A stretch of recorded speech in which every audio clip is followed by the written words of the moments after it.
एक civil servant हैं तो आपको अपनी सरकारी नौकरी के दरमियान में जो सबसे जरूरी चीज ध्यान रखनी होती है वो है नैतिकता और आदर्श। और जब हम आदर्शों की बात करते हैं तो हम हर चीज की तुलना करते हैं भगवान राम से।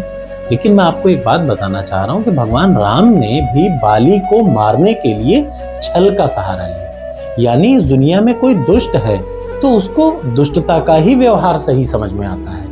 यानी अगर कोई सही है तो ये नैतिकता की बातें एक सही व्यक्ति के लिए हैं, उस समाज के लिए हैं जो नैतिकता के राह पे चलना जानती हो।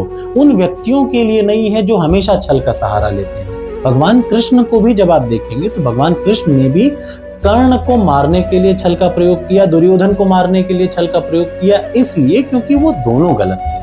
और जब कोई आदमी छल का प्रयोग कर रहा हो, कोई आदमी बदमाशी कर रहा हो तो उसके लिए नैतिकता जरूरी नहीं होती। तो एक सिविल सर्वेंट को ये चीज जरूर याद रखना चाहिए कि सठे साठ्यम समाचरेत। अगर ऐसा नहीं होता तो मैं आपको बताना चाह रहा हूं और आप मुझे जरूर बताइए कमेंट बॉक्स में। 17 बार मोहम्मद गौरी को माफ किया पृथ्वीराज सिंह चौहान जी ने, लेकिन उसका फल क्या हुआ?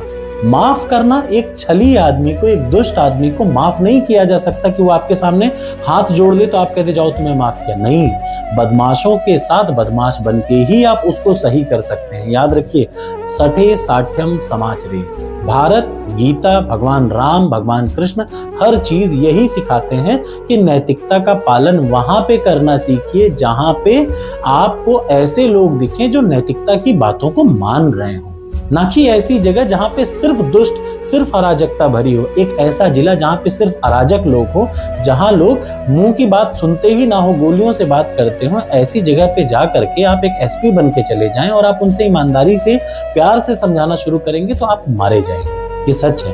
तो याद रखिए, जो जैसा है, दुष्ट है तो उसके साथ दुष्टता का व्यवहार करिए, छल है तो छली का व्यवहार करिए, क्योंकि नैतिकता भी याद रखिए उसी आदमी के लिए लागू होती है जो शरीफ है। तो नैतिकता भले मैं आपको पढ़ा रहा हूं, लेकिन आपको याद रखना है कि नैतिकता का प्रयोग सिर्फ नैतिक लोगों के लिए है। जो अनैतिक हैं, जो छली हैं, उनके साथ सिर्फ एक चीज हो सकती है, वो है छल।